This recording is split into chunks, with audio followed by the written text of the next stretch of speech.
I am starting the recording just so that we have that. It does take a few seconds for that to pop up, but all right, there we go. All right, we're going to continue the whole SharePoint list formatting or list conversation now, focusing on formatting with David Warner and April Dunnam. Again, make sure, just so you guys know, a reminder, we are recording. Mute yourself, please. Also, if you don't have to be on video, go ahead and turn off your video. Questions, comments, as we did with the last session, please throw them in there. We'll be monitoring those and they'll be answering those throughout, and we'll have a little bit of time at the end, I hope, to be able to also do that. Don't forget about being interactive. That $25 gift card. Danielle won the first one, so let's see who makes this next one.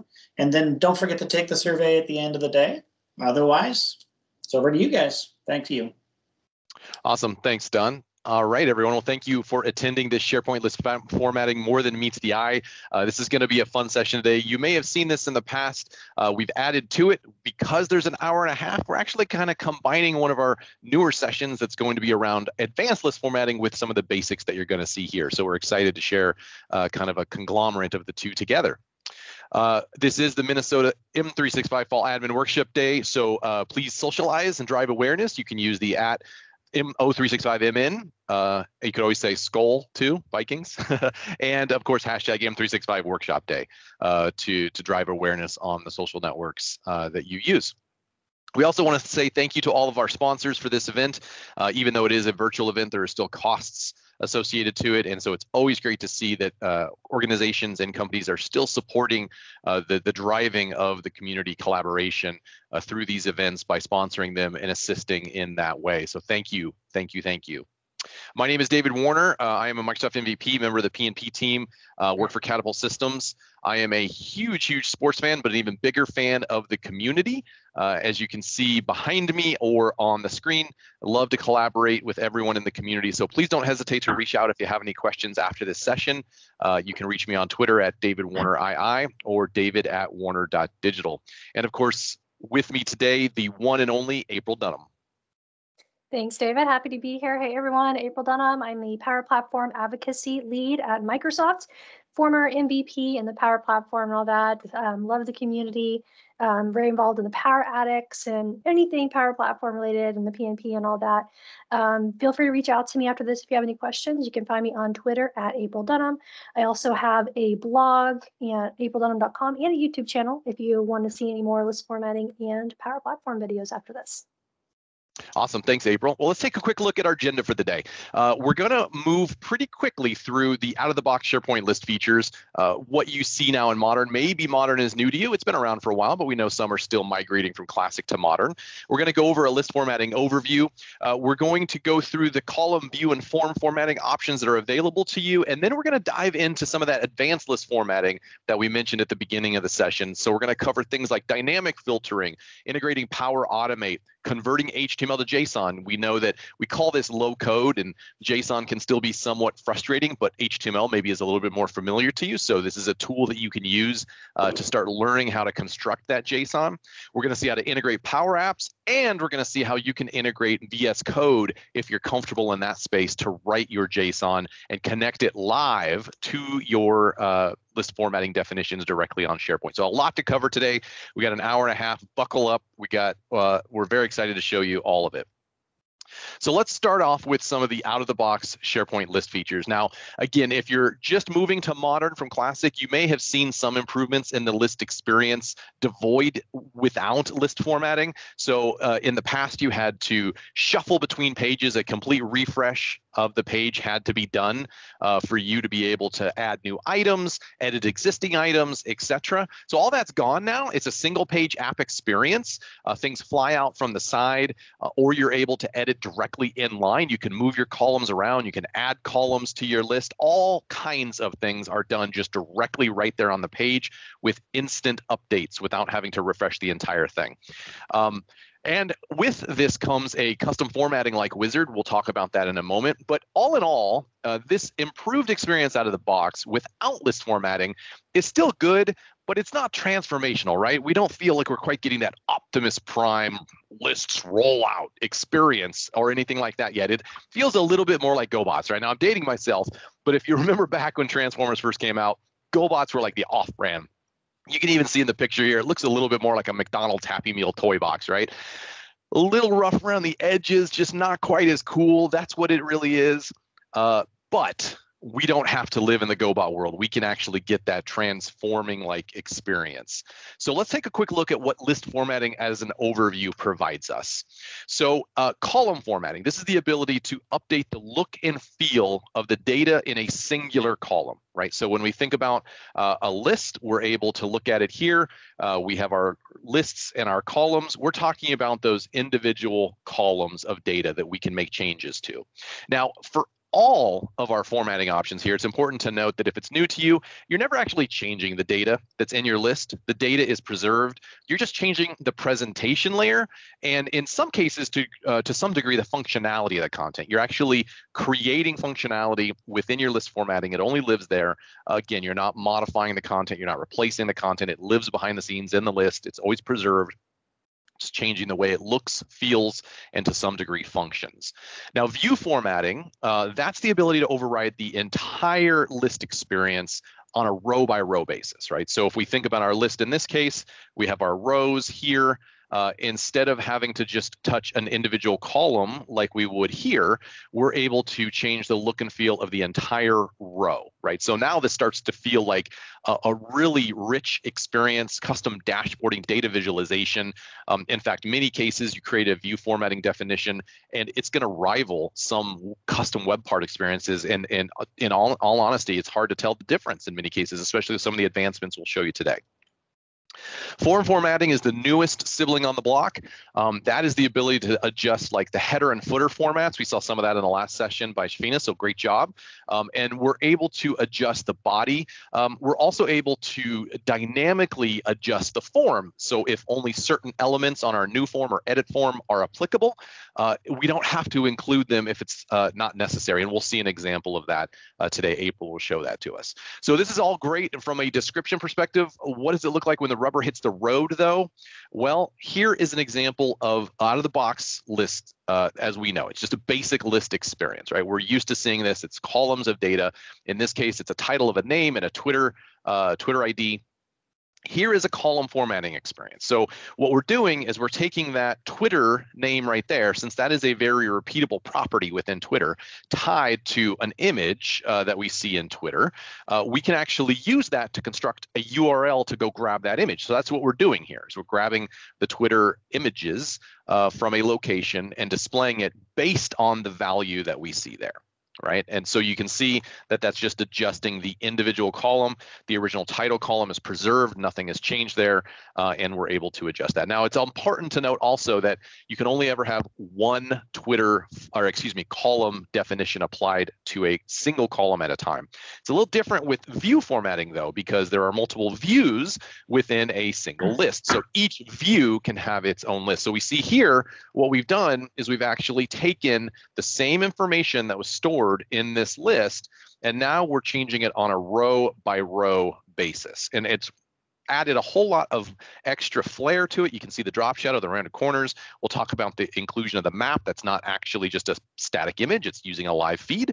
So you're able to utilize that. So you can see we're doing a call to action with a button on information that doesn't exist because, again, that repeatable pattern of the URL.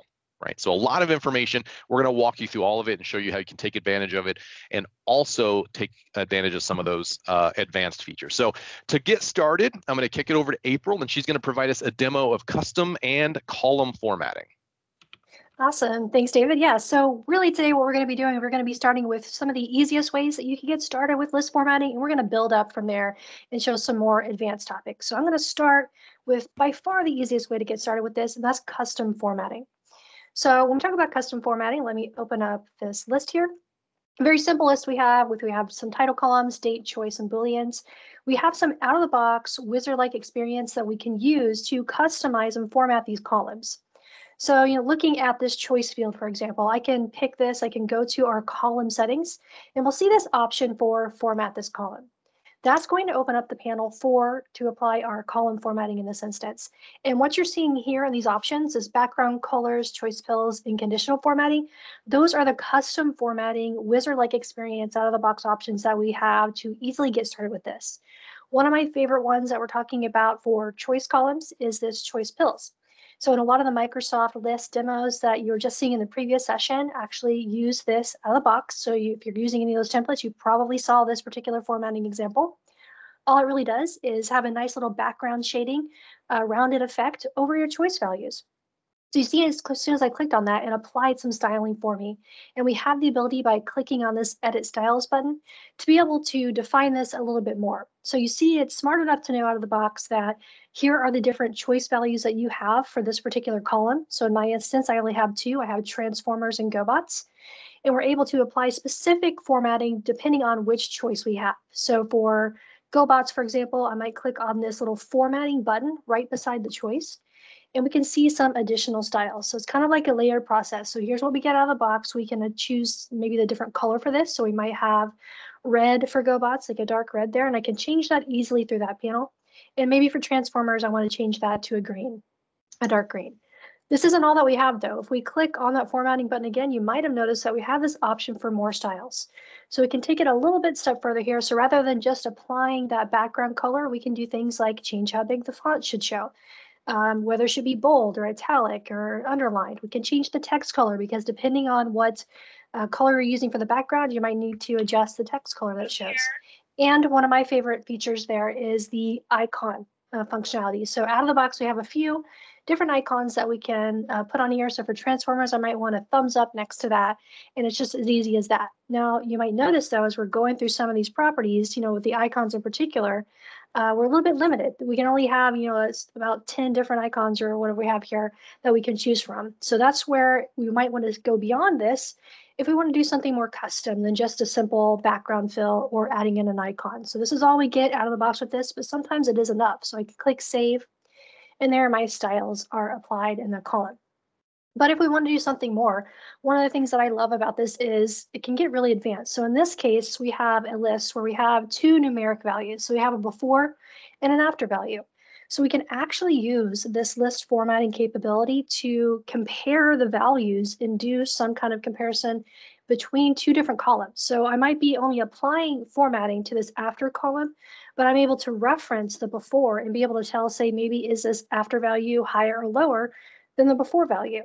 So kind of how this is done, if we switch over to VS Code here, I'm going to walk you through a simple example of a column formatting for this. So this is where we're going to go beyond the custom, where we're going to start using that JSON like you saw in the previous session.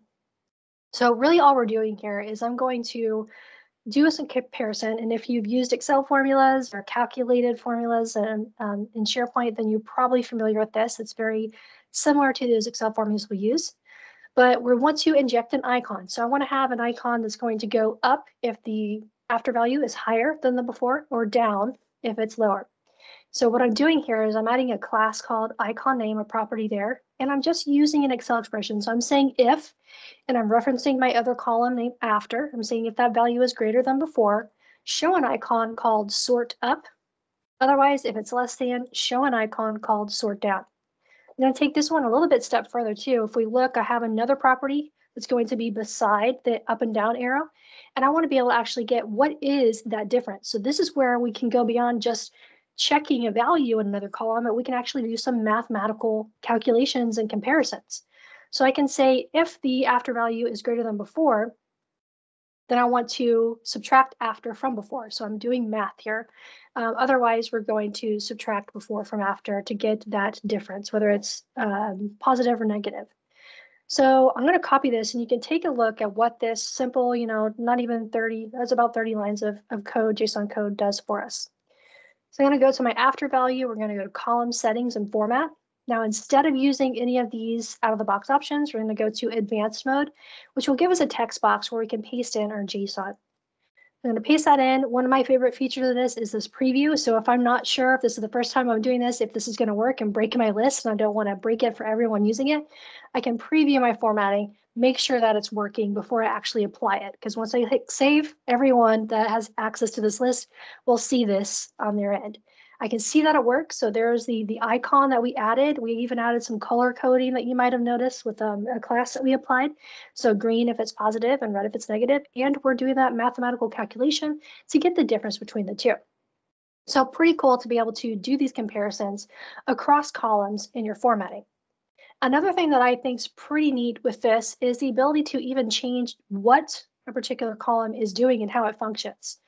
Now, David mentioned earlier that with column formatting, with any list formatting that we're doing, we're not changing the data in the backend. That's staying the same. All we're doing is applying some HTML, CSS to transform how it looks. So take this column here that we have for Twitter. Now, if we look at the column settings, all this is a single line of text column. What if I wanted to, though, change this to maybe be a picture that serves as a hyperlink to open that person's Twitter link? That would be pretty cool, right? But this is only a single line of text column. How do we do that? Well, we can actually use column formatting for that. So if we take a look at this sample here, now this one's getting a little bit more complex, a little bit longer, just because we're doing more.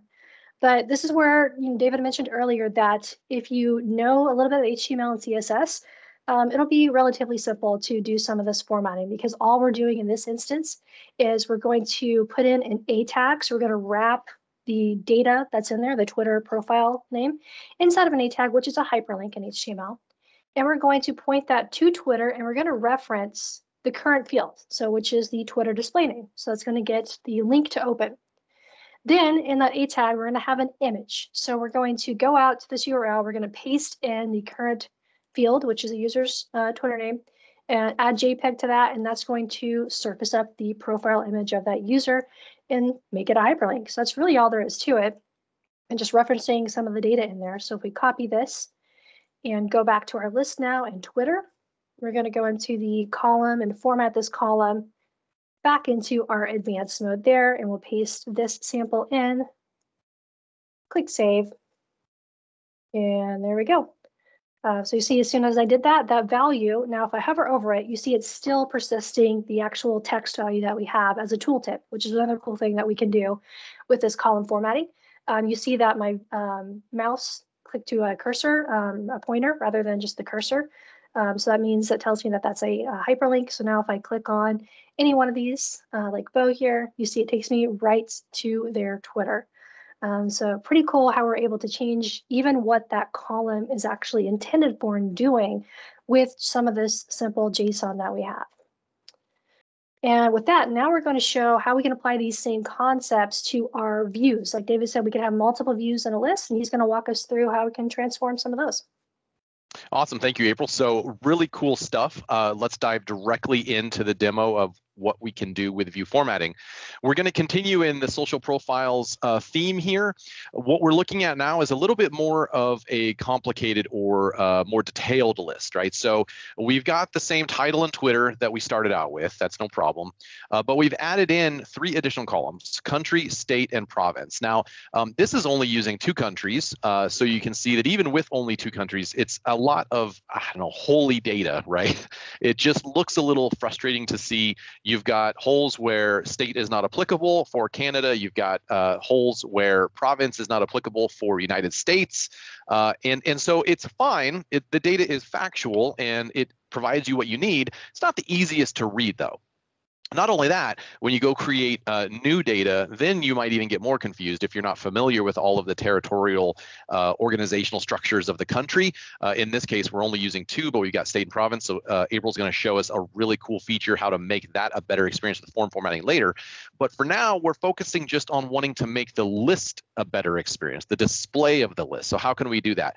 Well, that's where view formatting comes in. Now, April showed us how we could take a single column here and adjust it to show that information. We can do the same thing with a view. It's just done in a different location where you invoke the column here under column settings and format this column. It's now located under the view dropdown. So we can see I've got a few here, things like column format, Canada contributors for USA and Canada. We'll see how those could be used later. But the point is that each view can have its own list formatting definition associated to it.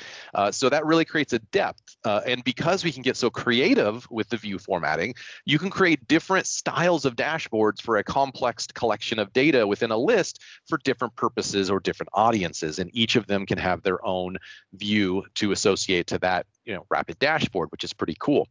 For now, we're just going to stick with the all items view, and you'll invoke that experience just like you do the column formatting by selecting format this current view. Now, when you do that, it gives you that same experience option of using the custom formatter. Again, this is showing that there's progression by Microsoft. They're always investing. This wizard-like experience at the view level did not always exist. When list formatting was new, you only had that wizard-like experience at the column level. But you can see that they're continuing to look into ways that they can improve the experience. Now, these are basic, no doubt, because the collection of data that lives within a single row, the number of columns, et cetera, is going to just vary vastly from list to list. So there's no possible way that they could create something as robust as we're going to show you through a wizard, but it is still nice to see that it is a quick and easy way for us to be able to apply conditional formatting or alternate row styling with the ability to change the color really quickly by pointing and clicking. And of course, you can also always use that as a way to learn, right? So you can let, as Chris Kent says, let Microsoft do the work for you for the initial version and go to advanced mode. And you can see that we actually have a semblance of a view formatting definition created for us by way of the wizard. So it's a great learning tool as well. If you kind of want to see how they're doing things, you could always do it that way. For us, we're going to replace all of this, though. I'm going to delete it. I'm going to preview, as April had mentioned, so we see we're back to normal. And I'm going to come over and I'm going to grab a JSON definition here that's going to allow us to change that look and feel. Right now, it is getting a little longer. View formatting does get a little longer, and so we want to understand that. Don't get intimidated by this. What we want you to walk away with today is the understanding of what you can do, and we're going to provide you a whole bunch of resources that you can just copy and paste to use to learn within your organization. But view formatting, because you are changing the entire structure of the view in each individual row, will normally be a little longer than we see with a column. So I'm just going to copy all that. I'm going to paste it here, and we see what we're able to do in this case is I'm going to also call out to what you might say is an API-like service. This is not a programmatic API, meaning that we're using JavaScript to establish a secured relationship to pull data back. This is more of an API that's just returning imagery or a clickable entity or HTML. And so that's exactly what Google Maps does, is you're able to do that. And you're able to provide some data about it that's dynamic. So in this case, we're looking to see if province is blank. And if so, or if not, then we're going to provide province. If state is blank, then we're going to provide country, etc. And so now when I save that, what's happened is it's completely changed the look and feel, similar to how we saw in the beginning of our slides. But it's not all just flair, right? It's actual functional.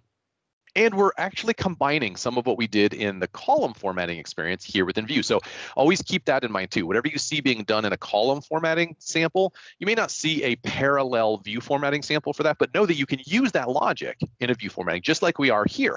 We're using that Twitter picture logic to display a rounded picture of the Twitter profile. So the same logic is being applied.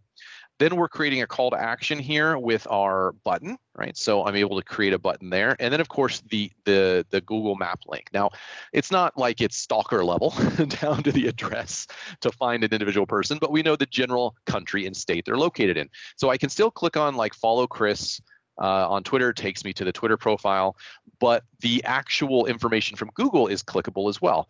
So I can go down to April, I can see there, Oklahoma, I click on it, it opens up, shows me the general area of the information that we have, which is, somewhat nice. It's at least provides a little bit more interactive experience for us to utilize within this list formatting experience.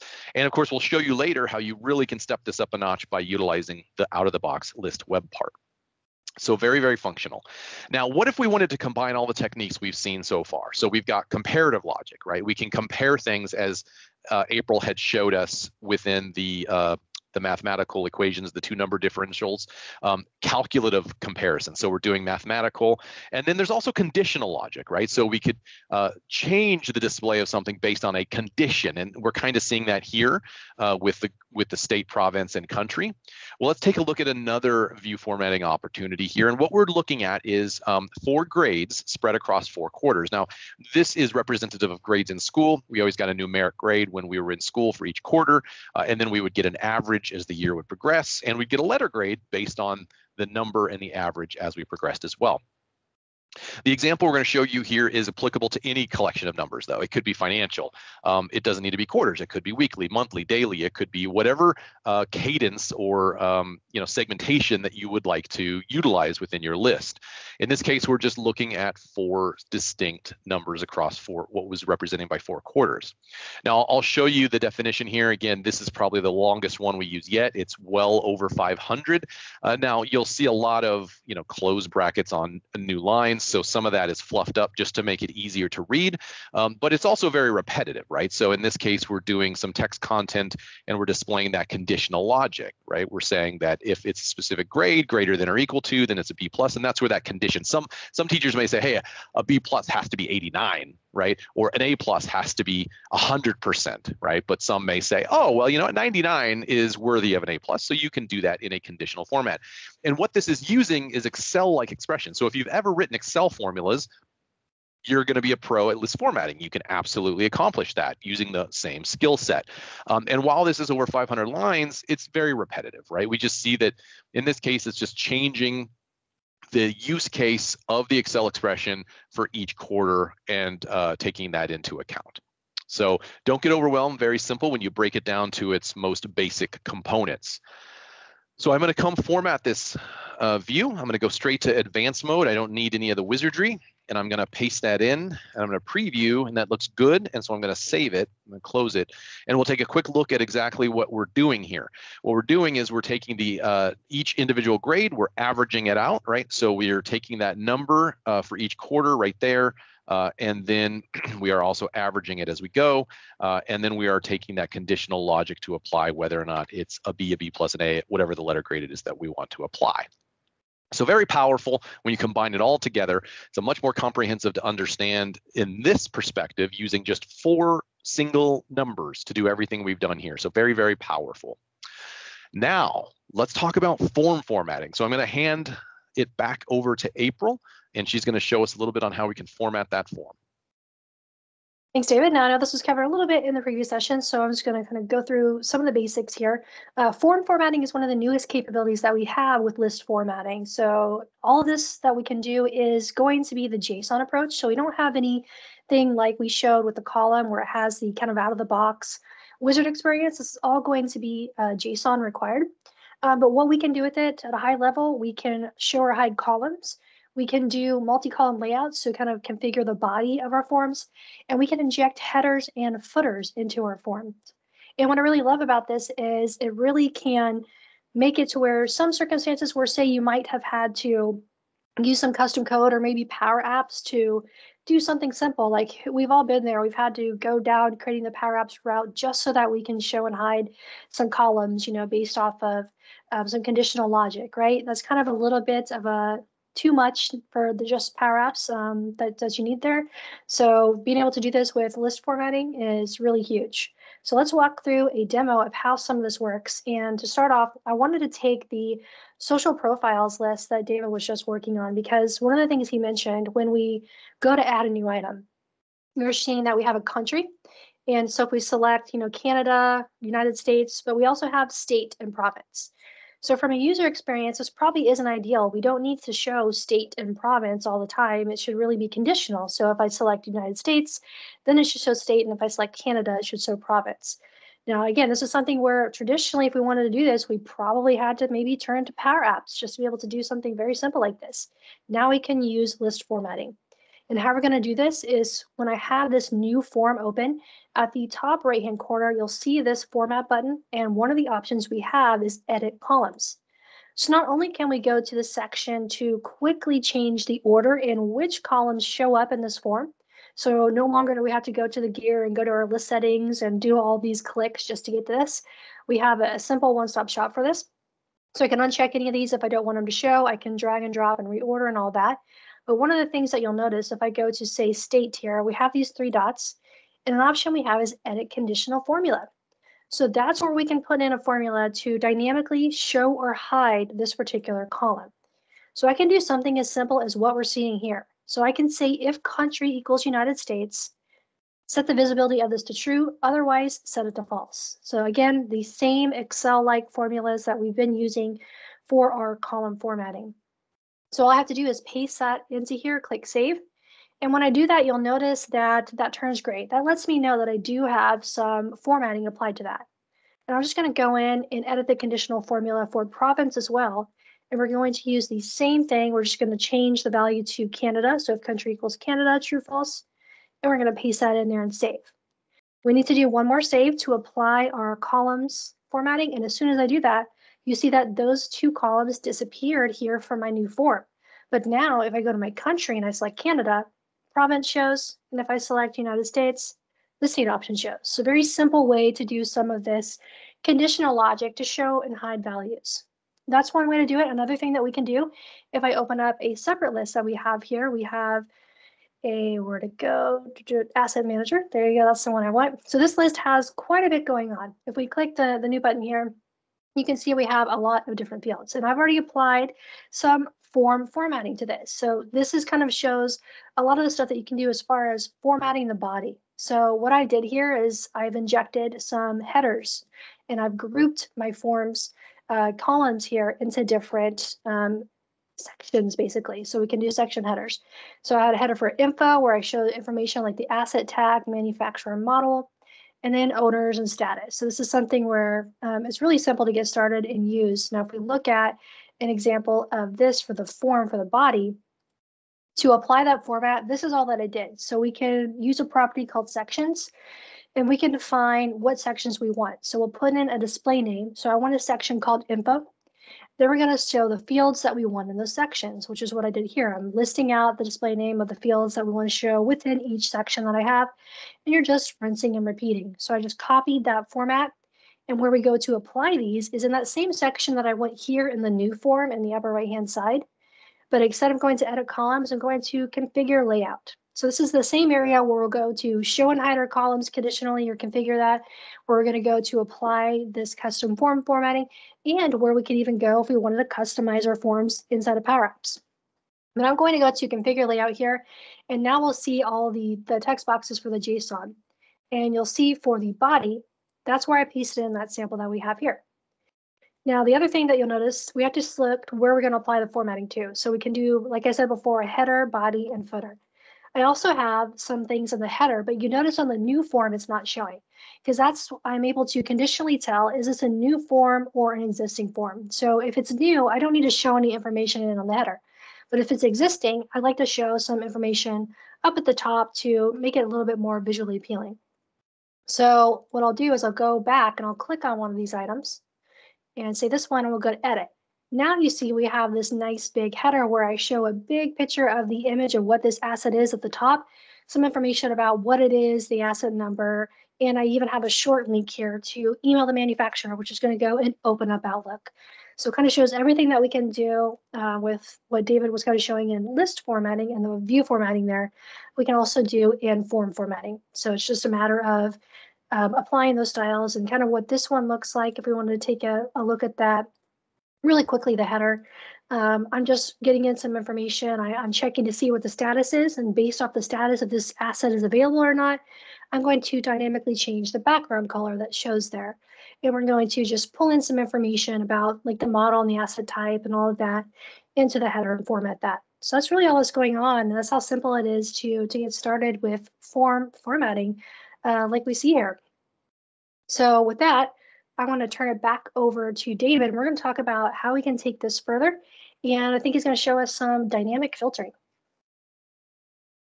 Yes, absolutely. Thank you, April. And so we have about a half an hour left. We're going to rapid fire you a whole bunch of data here for some advanced list formatting techniques. So you're going to see us going through a whole bunch of stuff in a short period of time.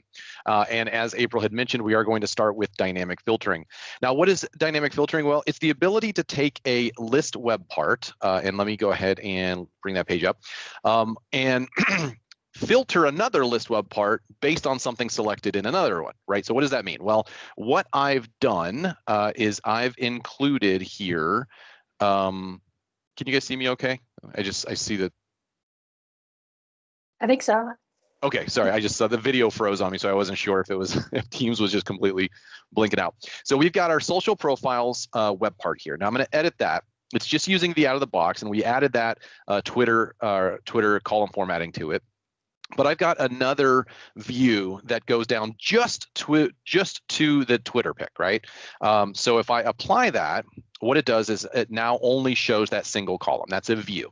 So it makes it a little easier to see the pictures. And I'm going to add another, and this is the list web part. This is out of the box, and I'm going to add another one. So I'm just going to say list. It's right here. You could type it in. You could say I frequently use it in this because this is a list formatting site that we use for this.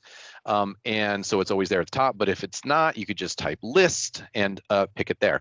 It lets you choose your lists. And so I'm going to choose the view formatting social profiles. And that's already been selected, right? Because I applied that list formatting to the all items. So we see that there. Now we also see something existing on this web part that's not on the other one. We see this bar here. We also see the see all. What's nice is you've been able to for a while now hide, and it's kind of weird how you do it. You click it to turn it on to hide it, so it's like kind of like reverse psychology. But you click it on to hide it. You can do that for the command bar. We've had that available for a while. But now the see all button can be hidden, which is really slick because it really creates what feels like a true custom web part in a dashboarding experience. But dynamic filtering is also available. So I'm going to turn that on. And what it wants is it says, what's the column in this list that you want to filter on? So I'm going to say Twitter because that's what we're using over here. And the list or library containing the Twitter value. So this right here correlates to this web part over here. And if you don't have that web part on the page, this box is not going to have anything in it. But you can see that it has that option available to us because that list web part is on the page. So I'm going to select that. And then I'm going to say column containing the filter value, right? So again, we're using the Twitter there to be able to filter. So I'm going to hit apply. And so now everything's showing up. I'm going to close that, republish, and now it's showing us everything. And this is a very simple view, but if I wanted to then filter, you can see now I'm clicking on Chris, and the only thing showing up over here is Chris. I can click on Bo, I can click on Seb or April, and it's only showing that individual item up. Now, if I hover over the checkbox, I can do a multi-select. So now I'm selecting Seb and April, or I can select Chris and April, and you can see they both show up. Right now, it's not a perfect custom experience because some of this visually I don't absolutely love, but it does show that you have the ability to create some sort of an interactive experience. And this is on a page. This is not within a list. This is just using that out of the box list on a actual page within SharePoint. So we're able to dynamically filter between two list web parts. Again, a simple example. We're going to keep moving on to other demos, but we wanted to rapid fire you some very cool advanced list formatting features. So now I'm going to hand it back over to April to talk about integrating Power Automate. Thank you, David. Yeah, so this is one of the newer demos and things that I'm really excited to show with integrating Power Automate. You know, like I come from Power Platform background, so any chance I can get to integrate that in my two loves, Power Platform and list formatting, that's really awesome. This is one of the actually, when I got started with list formatting, I think this is probably one of the first things that I did was figure out how to open a Power App and a Power Automate flow from this so that I can integrate it in the solution I was building. So I want to walk you through a demo of how this can work. All right, so to show how this works, I have a Microsoft List template that I'm using, the event itinerary template. This is very simple. I just have some information filled out. You see that it's already using some column formatting, like I mentioned earlier, the one that I showed for the choice pills for the session type. So you have some color coding going on. But one of the things that I would like, what I'm trying to solve here is I have these events. I want to be able to send reminders. So maybe for David's event coming up on the 30th, I want to be able to send a reminder ahead of time, letting people know that it's coming up, what the session is, and to make sure that they sign up. Well, that'd be cool if we could do that. Well, to kind of make this happen, behind the scenes, I figured I could create a flow. So in Power Automate, what I did is I went to a new flow and I created a instant cloud flow. Instant cloud flow means it runs instantly, hence the name, based off of some kind of like manual interaction usually. So when I go and I look at this, we can trigger manually from a flow. But one of the options, if we scroll down, that you'll notice is we have in SharePoint for a selected item and for a selected file. So this gives me a way through the SharePoint or Microsoft List interface to be able to have an action where I can call a flow natively through there. So that's kind of what I want to do in this instance. I want to be able to select any one of these sessions and just choose when I want to send out reminders to all of our company about it. So what I did is I selected the for a selected item. So that's the option you would choose if you're working with list, and you would choose the for selected file if you're working with document libraries. So I did that, and we'll just open up the flow that I already have created, this event reminder, and we'll take a look at what's going on behind the scenes. It's a super simple flow, nothing complex here. The only complex part is trying to figure out how to integrate this into our column formatting in this instance. So I have my trigger of for selected item, and I just pointed it to our SharePoint list and to our list name, our event itinerary. Now, one of the things to know about this for selected item trigger is it only holds information about the selected item's ID. So if you actually want to get any other information about the item from that list, like I probably want to be able to in the email, get the session name, the speaker and all of that, we need to do another action like we're seeing here, this get item. So that's why I have the get item. I'm passing that in that same SharePoint list, and I'm going to pass it in the ID from my trigger. So it's going to pull all the details that I can then pass into my email. So once I get all those details, then I'm going to send an email. So in this case, I'm just having to go to myself for testing purposes, but I'm going to use our dynamic content. We're going to pass in some information about the session from our get item action that we just added. So I'm going to show the title, the code, the duration, and the description and all that. Now, the last piece is how this is all going to tie together and how it's going to interact with our column formatting that we're ultimately going to do.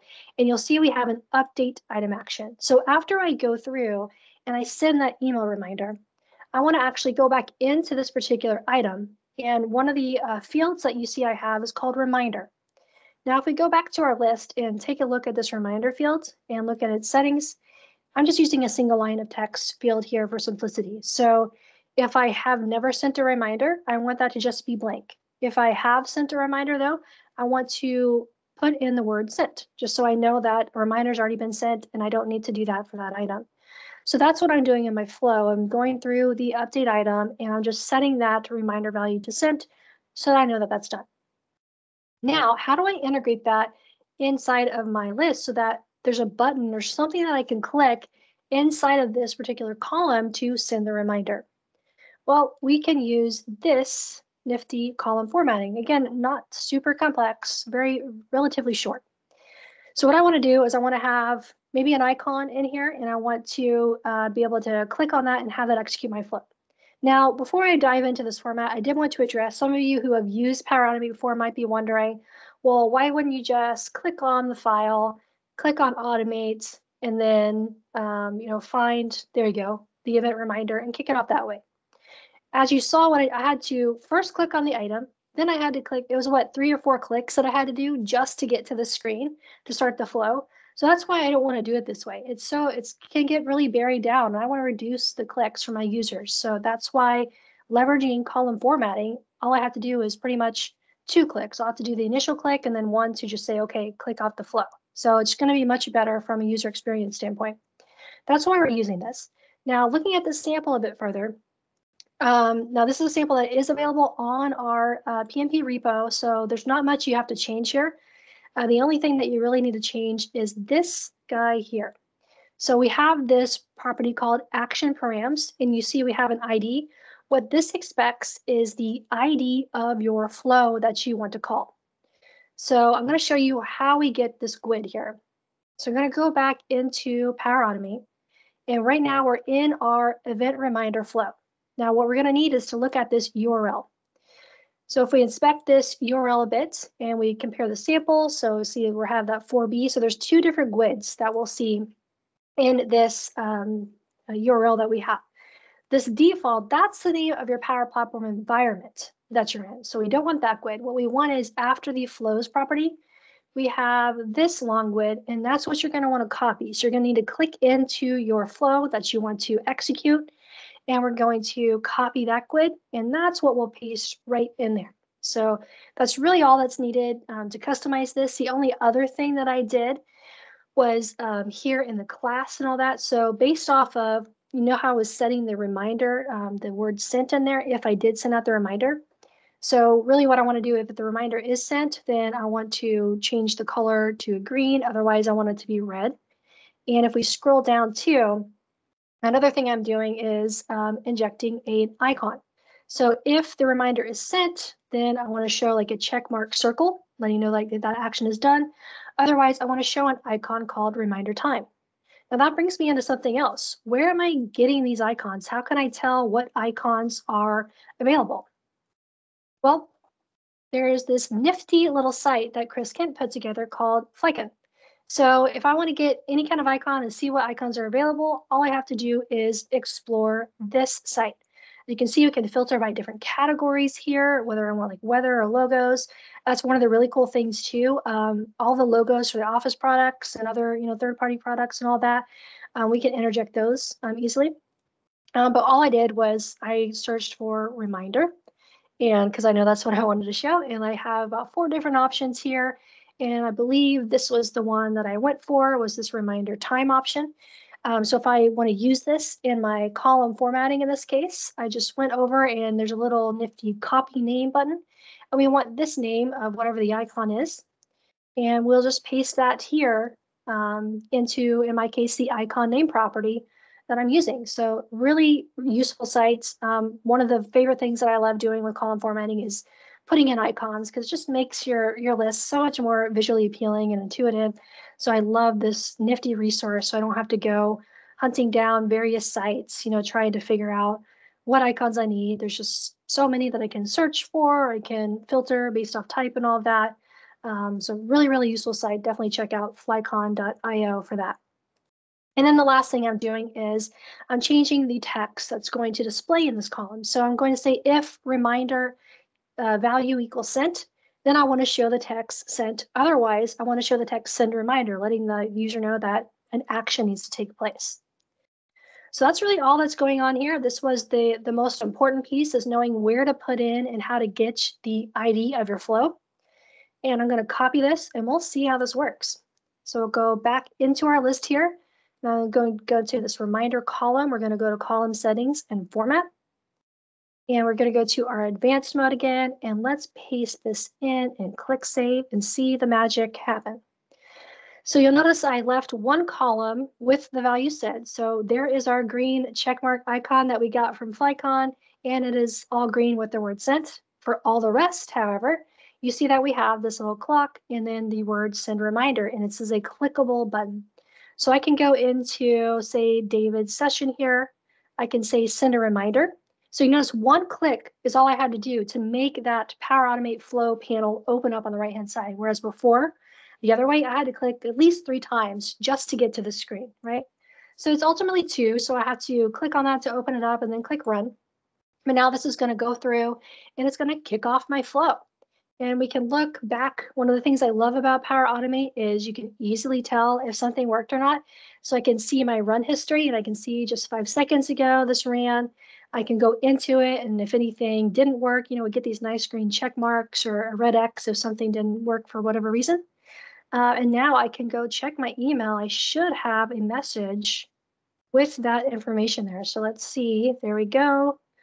Reminder, and there's all the information that was pulled from our list through Power Automate through our column formatting. So pretty cool how all of this can tie together. So there's so many ways that we can integrate this. The sample is available here in our column samples. So if you, I think, search for flow, there are a couple different samples with flow that I wanted to point out. The one that I showed was just generic start flow. So that's just a basic, like, okay, you click a button, you start something. But another cool one that we do have out there that I wanted to make sure to point out is this conditional one. So this actually lets you change which flow that you might start. So maybe if the stage is in development, you need to start a different flow versus if the stage is in deployed. So this sample kind of walks you through how you can do some of that conditional logic for that. And then the other one is generic flow status. This one was a relatively newer one, I believe, but it's pretty cool because it's able to get the status of your flow and check and conditionally kind of if it's pending or whatever or completed and all that and show errors and all that. So this is a really, you'll see a complex sample, but definitely want to check out. So 3 different ones that we could take advantage of when integrating Power Automate inside of our list. Cool. So that's all that I had. Now let's talk about some more advanced topics like how we can convert HTML to JSON. And for that, I'm going to turn that back over to David. Awesome. Thanks, April. That is super exciting to see how you can integrate Power Automate within your list and really start creating this solution within the cloud. Now, you might not be comfortable creating JSON in and of itself, even if you're using the samples or letting Microsoft kind of kick it off for you. You might be very comfortable with HTML, though. So there's a tool called HTML to Formatter, and I'll put the link in the chat. And this is something done by the PNP team that allows you to just write HTML, write CSS. We can see that here and here, and then it's going to convert it to JSON automatically for you. So how does that look? We're going to go through this just real briefly. I'm going to write some HTML here to the screen. This is very simple. It's just doing essentially the Twitter picture, right? So we're going to get those profile pics based on the current field. Now I'm referencing current field here. So when it shows us this preview over here, it's going to be a broken image because current field is not actually available to us within the scope of this tool, but it does show you exactly how it can be done. So I'm going to write that. I'm using inline CSS, so I'm not going to use the CSS box here. I'm going to hit run, and you can see what it's done now is it's converted all that HTML for us into the schema of a JSON definition. Super, super cool, right? Now, again, if you want to write CSS, we can. So I can come here to this image tag, and I can say class, and I can say equals, and I'll just do profile image. Right, and I'll take that class, and I'll then come over here and write some CSS. And instead of doing that inline, I'll just copy that CSS, and I could take the time to put those all on a new line, but we want to show you some other cool stuff, so I'm just going to not waste that time, and I'm going to remove it from the inline. And now what I'm going to do is I'm going to hit run again, and not a whole lot's changed, but what has changed is we can see now it's added that class there. So now I do have a class that I could reference using another tool that we're going to show you in our dedicated advanced list formatting session called enhanced list formatting. And that's going to give you the ability to do things like animation or other techniques that you need to use pseudo attributes for, like hover, etc. But we still have that style automatically created for us there. And now I can just copy and paste it. You see that's the broken image down there again. That's because I'm referencing current field and it doesn't know the context back to my list. But if I were to paste this into my column, then we absolutely would get it to see and would work. It's a very cool tool. Again, this is just a quick glimpse. We're trying to give you as many as possible. So take advantage of it. If you're used to writing HTML, it also is a great learning tool as well because it converts it for you, allows you to see how it's actually being converted. Quick tip. Let's go back to April now and take a look at how you can integrate Power Apps into your list formatting experience as well. Awesome. Thank you, David. I'm a huge fan of that HTML formatter. I've used it quite a bit. You know, even I've used HTML forever, but sometimes creating the JSON can be a bit of a pain. So that's a big helper there. Okay, so we talked about Power Automate earlier and how we can integrate column formatting to kick off a flow. Another one of the things that I love is with Power Apps. So there's a few main ways, and I'm just going to go straight over here to the demo here and we'll look through it, that we can integrate Power Apps with SharePoint Lists. So as I mentioned earlier, you know, when we clicked anew, we have the ability here to customize with Power Apps. Now that's kind of basically like if any of you come from maybe older school SharePoint and you've used InfoPath before, you might have noticed that we had to customize this form with InfoPath. So that's kind of like the Power Apps equivalent of that. Now, there's a few main reasons why I don't prefer to build my Power Apps that way typically, most of the time. Mainly it comes down to being able to move the solutions that I built over. So with Power Apps, one of the great things about it is being able to package your applications and solutions and easily move them between different environments. When we customize Power Apps with SharePoint, it's not super intuitive to say if we wanted to build a Power App in a test list, just to make sure that we get it looking how we want and functioning how we want, and then move that customization in the SharePoint list to a different actual production SharePoint list, which is really common. This is where I was bitten by this. I was doing some consulting and I was, building out this project with customizing my form and Power Apps in a test list, and I was going to move it over, and I realized there's no way to move this over.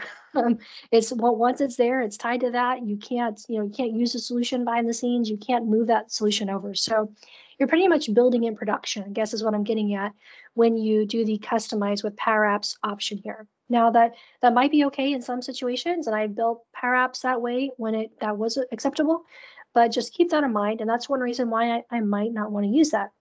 So another approach that I'll often do is I'll build what I call a standalone Power App. And what do I mean by that? That just means I go out to make.powerapps.com. I click a new app, I create a new Canvas application, whichever form or tablet customize, and then my users can interact with the app there. I'll either embed the application in a SharePoint page, which we can do with the Power Apps web part, or I'd embed it in Microsoft Teams, which we can do with native integration, or I'll just link users directly to my application. And I can still build Power Apps that connect to that SharePoint list in this case. So that's kind of what I did here. So one of the apps that I'm going to be showing is my conference scheduler application. So I really tried to mimic the Ignite experience here, where you can browse, select a date that you're wanting to attend sessions for, and it's going to change, and you can see the details about the sessions and add them to your schedule and all of that. And then click on a particular session and see details about it, right? So that's the whole goal of this application. Now, the problem is, in the back end of this is using SharePoint. So if we look at my data sources, we see we have the event itinerary, which corresponds right to this SharePoint list that we have open here. Now, what if, though, I have people using the SharePoint list on the back end, just maybe they're using it to send reminders, and I don't want them clicking on that and opening up and using the native list experience. Maybe I want them to click on the session code and have that open up the equivalent of this screen in my Power App instead, so that they're not bypassing my app. Well, this is a perfect use case to use some column formatting so that we can really tie the experience of the backend list itself that's feeding my app and the app that I built. So one of the ways we can do this, the formatting to handle this is actually very, very straightforward. So what I'm going to do is I'm going to reuse the session code field in this case, which this field is just a single line of text field.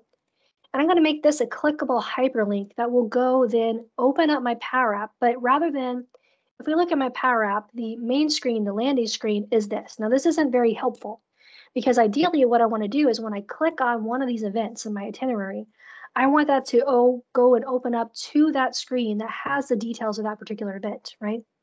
So this is a process also known as deep linking. So when I click on one of these, I want it to deep link to a different screen in my application, which is this one with the session details. So the column formatting, like I mentioned for this, is really simple. So if we open up here the Power Apps integration sample, we'll see it's only 30 lines. So really all I'm doing is I do want to pull in an icon. So again, I used my Flycon site there to explore some icons, and I looked for the word open, and one of the icons we have is open a new window. So I want to have that icon there, but then I also want to show still the session code. So I want to make that show as a hyperlink where I have the icon and then the session code value. So I'm just using my text content and referencing the current field. Now, the only thing that we have to change on this is this href here. So we're going to make this a hyperlink, and you'll see that that is the URL that we want to put in to our Power Apps application. So first step I want to show is how to get the URL of your Power App. So if we go to Power Apps and we go to the Apps tab on the left-hand side, so we'll go to make.powerapps.com, you'll find the app that you want to link to from your column formatting. You'll click on the three dots next to it, and you'll go to Details. And this web link is what we want to copy into our list formatting. So I copied that and I pasted that here in the href. Now, the only other thing you'll notice, I mentioned that, well, when I click on that, I don't want it to just go to my landing page. I want it to go to the exact screen of the item that I have selected. So we have to do that using something called a query string parameter. So you've probably seen these in all the websites that you've been to. Practically all use them. So we have, this is the URL of my Power App itself, right? So it ends with this 9 right here. But you notice after that, I have an ampersand in the text session ID. So what I just did there is I'm defining a parameter that I'm going to pass through my query string into my Power Apps called session ID. So I'm saying where session ID equals, and then you'll see I'm pulling in the ID column of my SharePoint list.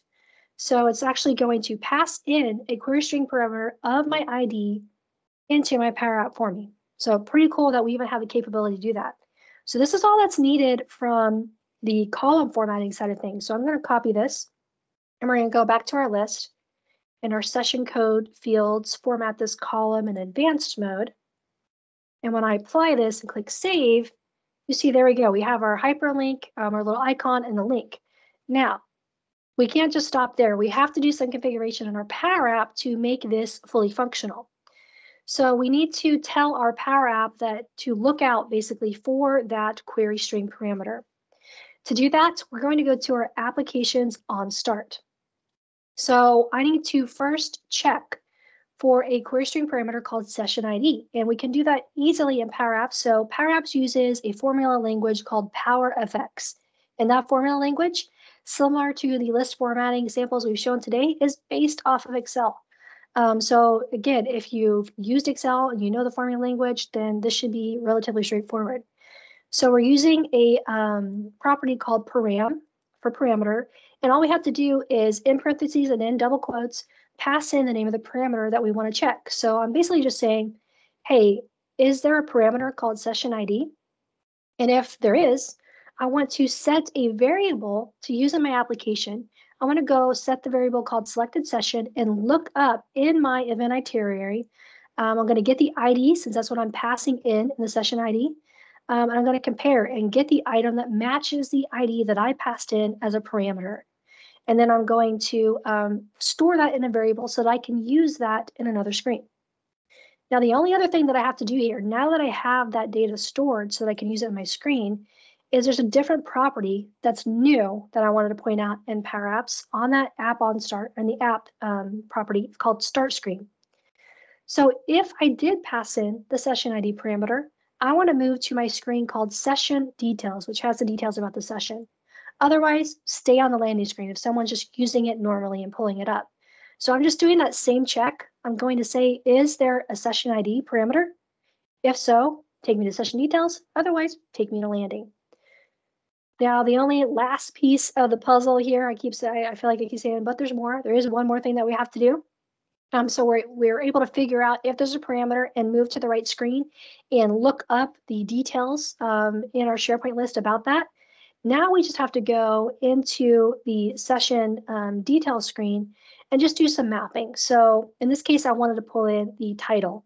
So all I'm doing is referencing the selected session and then getting the title value and just filling out all of my properties on the screen. So that's why we did this in the app on start, is why I went and looked at my parameter and did the lookup into our event itinerary, man, if I could say that word, and pulled in the ID there so that we could easily pass that into that other screen.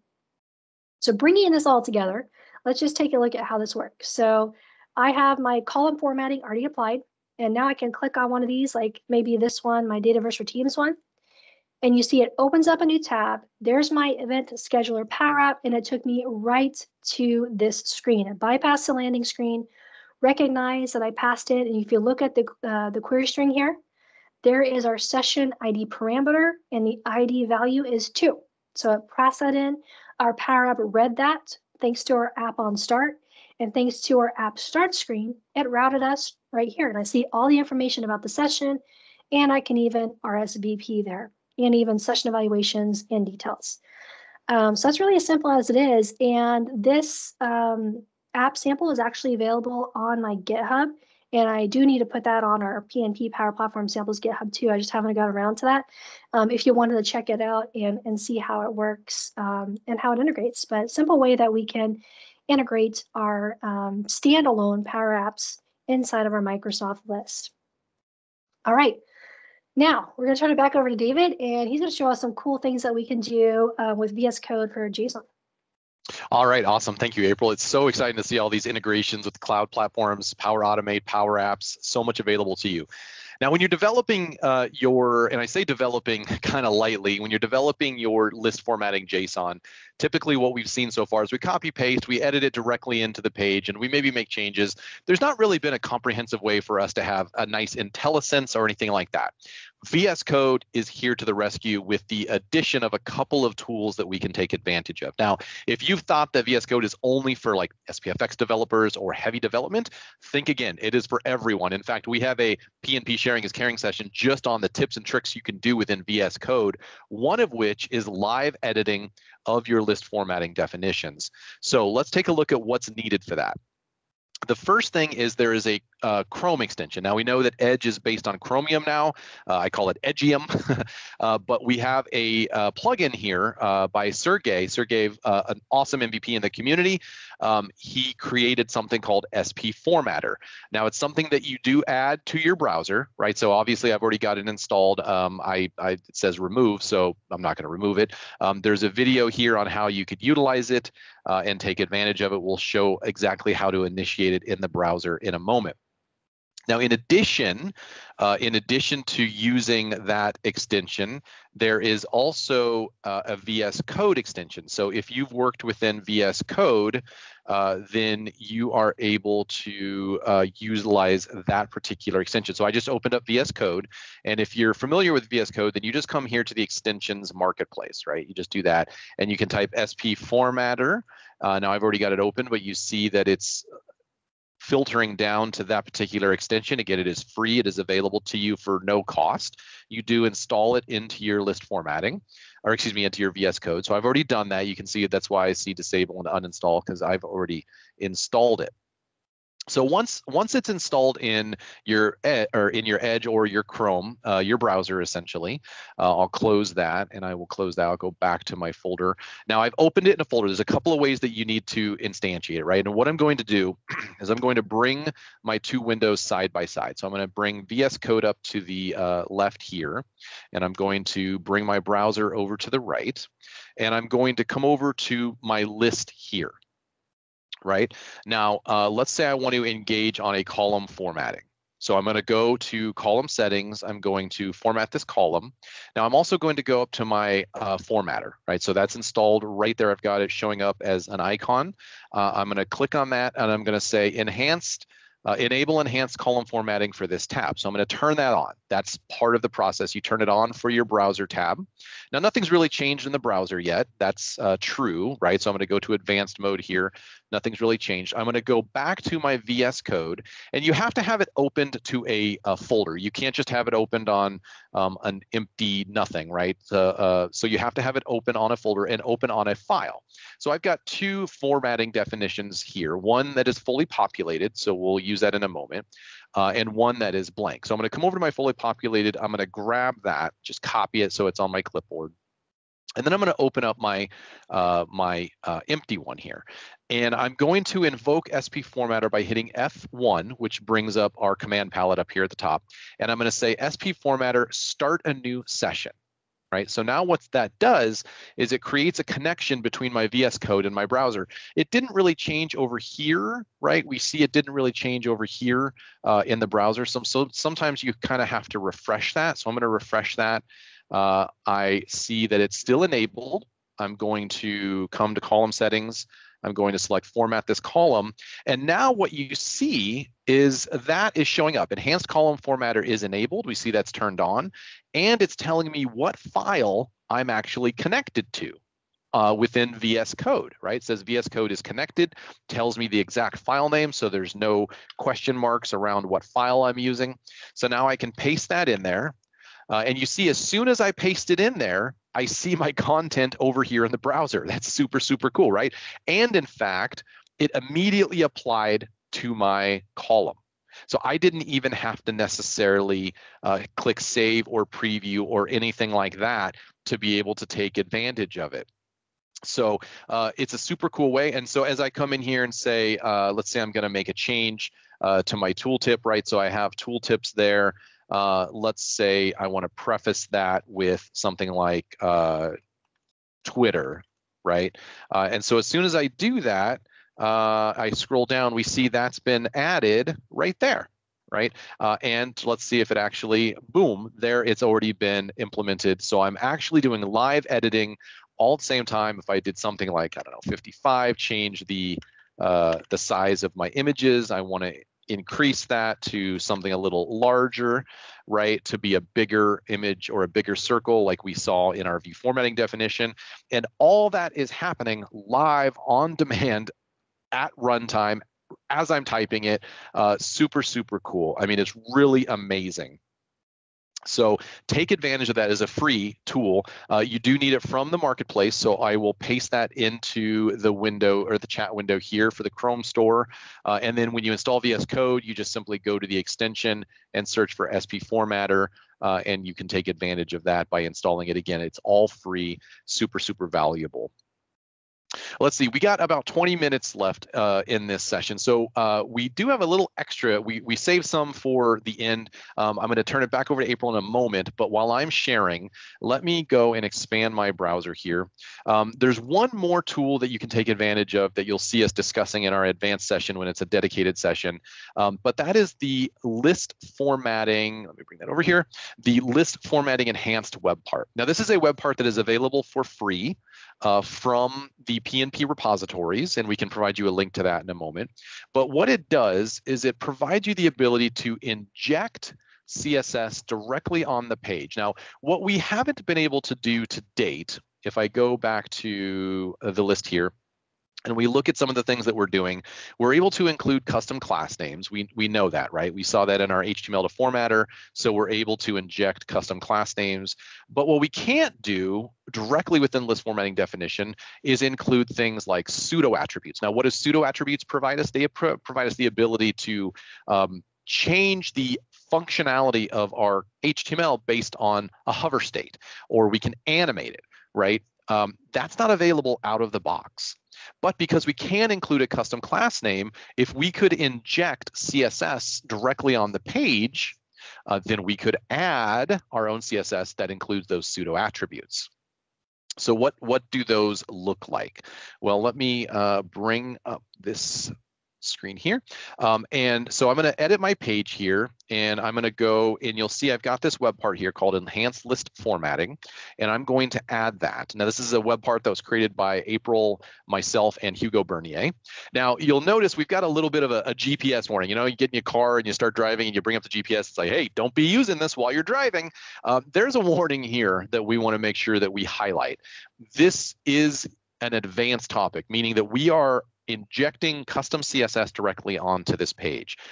Does that mean that we should be using it to override sections that we don't own, say like the suite bar or the footer or the page layout? Should we be using it to override those? No, those are areas of the page in HTML that Microsoft owns that we do not own. And so what we're doing is we're applying a principle here, the Uncle Ben Spider-Man principle. Great power comes great responsibility. You do not want to use this for evil. If you do misuse it, then you're going to risk that your styles are going to break because Microsoft always is updating and improving the HTML. And that means that class names may change, structure may change.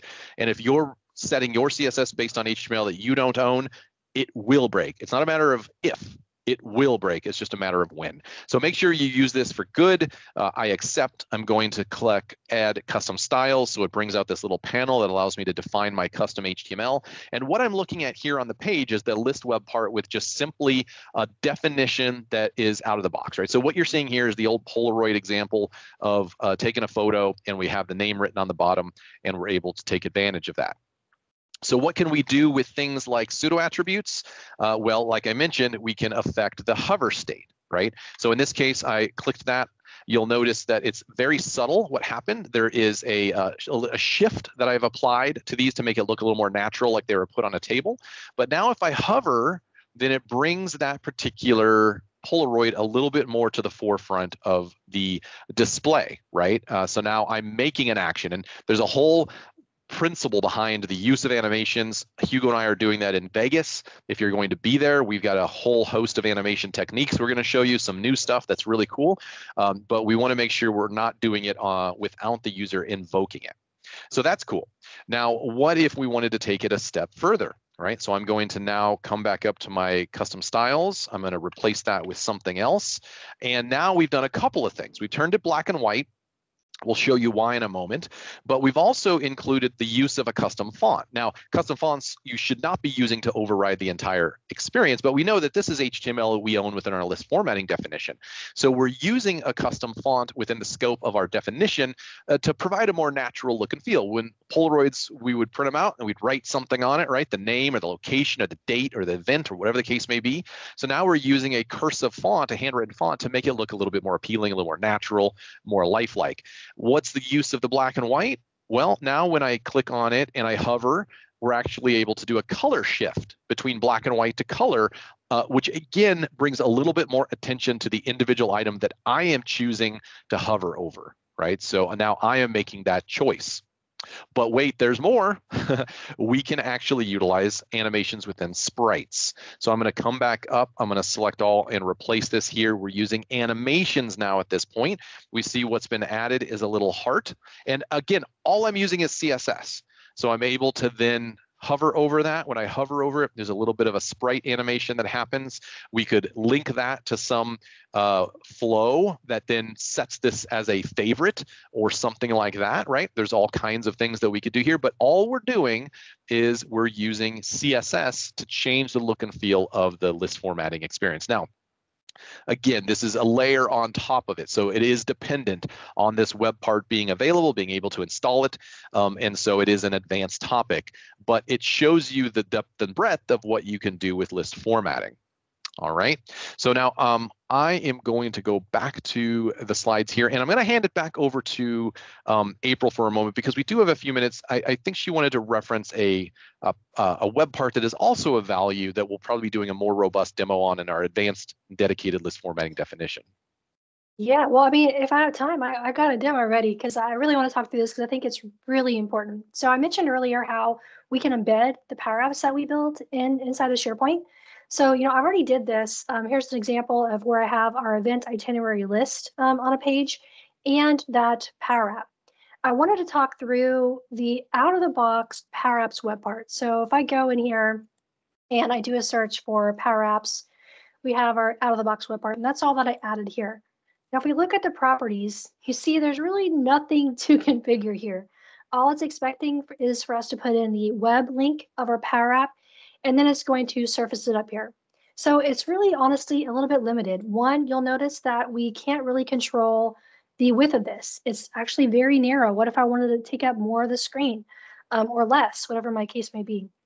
The other thing that I wanted to point out is David mentioned earlier, kind of at the beginning, about dynamic filtering. So being able to pass, you know, maybe the selected item that I have from here into another web part. We don't have that with the out-of-the-box Power Apps web part. So there's really not much we can do other than just embedding it, being stuck with the size that it is, and integrating. Wouldn't it be cool, though, if I could have like this list and be able to click on one and have it do the whole parameter passing thing and just have it all embedded in one SharePoint page? Well, we can do that thanks to this nifty web part that Hugo Bernier did create called the Enhanced Power Apps web part that you can download from his GitHub here. I'm going to switch to a different tenant here and walk through how this can work. So here's an example of me using his Enhanced. Now, you should see right out of the bat that this looks better because it's taking up way more of my screen. So it's that's one of the things that I love about his web part. If we take a look here, is the ability to change the width and the height. Now you'll see that we have so many more configurations that we can do with this enhanced web part. So instead of just pasting in the application link, we can change the appearance. So we can show or hide borders. We can do fixed height, or we can dynamically resize and change the aspect ratio, which is huge. the thing I really wanted to point out here, oh, there's a theme as well, so we can inherit theme properties and pass those into our Power Apps application, which is cool. But I wanted to show dynamic properties. This is one of the biggest things missing from the Power Apps web part, is being able to pass in dynamic properties. Thanks to his web part, we're able to set the option to pass dynamic properties. We can connect to a source. So I'm going to point to the training list that I already have embedded on our page. Then I'm going to say custom containing the filter value. So we're going to select a column, and the column we want is we want to pass the ID into a parameter called ID, which I already did the same configuration I walked you all through earlier, where I get the parameter, I set that, I move you to a different screen and all that. That's all set up here for my training portal application. So what I want to have happen is I click on one of these items in the list above on the same page, and that filters my app to go to that training item. That is possible now thanks to Hugo's awesome web part and being able to do this dynamic property configuration. So that's all I had to do on the Power Apps web part. I just simply added in my SharePoint list here. I'm just going to do some configuration. I'm going to show and hide the command bar and the see all and all that. And we'll republish, and let's see how this actually works. So if I go say, so right now it's on my landing screen where I can browse all training. Now, if I scroll up and select maybe this dialog box option, you see my app automatically reloaded, reconfigured, and there it takes me directly to that screen, which has the details about this training with an embedded video right in it. So I can play that all through my Power App that's embedded on my SharePoint page. So I just really wanted to make sure, since we did have the time, to walk you all through this, because I think it's a huge value add when we want to create more holistic experiences and not have to maybe, link out to a new tab when we're trying to integrate natively our SharePoint list and our Power Apps applications. So yeah, that's mostly what I wanted to show there. Back to you, David. Awesome. Thanks, April. And again, we will have a dedicated list formatting or advanced list formatting session that we're working on. So you'll see all of this stuff in more robust scenarios when we are selected for future events. We do want to leave you with, we got about 10 minutes, so we do want to leave you with some resources. All of the samples we talked about are available in a plethora of the PNP initiative GitHub repos. List formatting specifically, you can get to by going to aka.ms/list-formatting. There's over 50 plus view formatting samples, 70 plus column formatting. And again, remember, we used our column formatting Twitter pictures inside of our view formatting. So you can do the same thing. Anything you see being done in a column formatting scenario can be used in a view formatting scenario. So you can get access to those by going to those direct links if you'd like on the bottom, or just go to aka.ms/list-formatting. It'll take you to a browser where you can see all of them. Now, there's also an opportunity to see some of the newest and coolest things in list formatting. April, tell us a little bit about these community calls. Yeah, so we have regular SharePoint general development community call that we have every other Thursday at 7 a.m. Pacific and 9 a.m. Central Time, where I'm at. So these are great. We show regular list formatting samples and as well as Power Platform demos and samples as well. So really good mix of all of kind of like the low code, I guess you would say, side of things and samples. So we have people who are in the community. Natalie has a standing spot there for showing about some of the custom connectors. And Chris Kent always has some really great list formatting tips and tricks that he shares on these calls. So definitely check it out if you can live, because you can get your questions answered live as well. But if you can't, we do record those and they're available on our YouTube channel. Absolutely. Thank you, April. Now, we had shown a few different resources available to you here. We put them in the chat, but in case you want to snap a screenshot of these as well, a lot of these tools, again, are free. And they are provided, excuse me, by the community. So you can get access to them via these short URLs. So SP Formatter is that one within Chrome and VS Code. Take advantage of those. HTML to Formatter, and of course, Flyken.io, super powerful. So take advantage of these tools. Don't hesitate.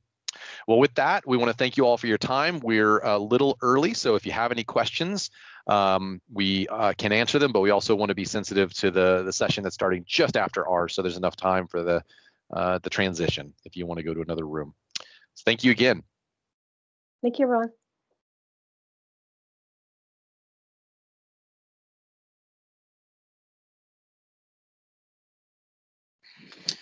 Thanks, guys. Awesome.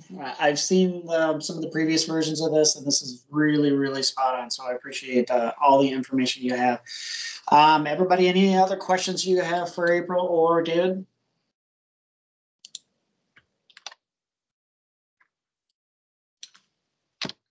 We'll take that as a no. So just to make sure, everybody, make sure you guys do the survey. That is going to be, and I'm just going to throw it in here again, 365.org/survey. Oh, we do have one, Joel. Threw something in there. What tool do you use for boxes and arrows? we kind of laugh at that because that always ends up being a question. We joke that we could be showing the cure for cancer, and at the end everyone's like, that's great and all, but how did you create those arrows? It's called Zoom It. It's a tool from Microsoft. It's free. I put it in the chat.